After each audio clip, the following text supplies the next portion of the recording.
वालेकुम प्यारे हुजूर, मेरा नाम है तुबा ताहिर और मेरे अब्बू का नाम है ताहिर अहमद।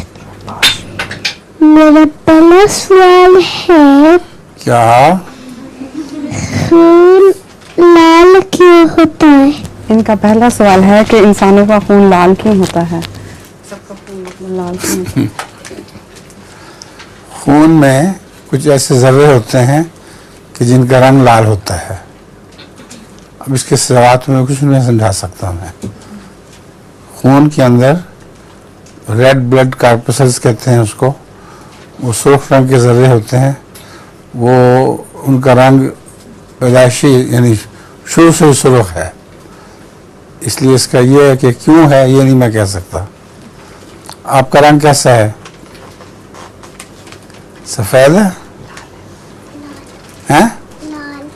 लाल। हाँ, तो मैं आपसे पूछूं क्यों है लाल, क्या जवाब देंगी आप? क्या बस है? ठीक है।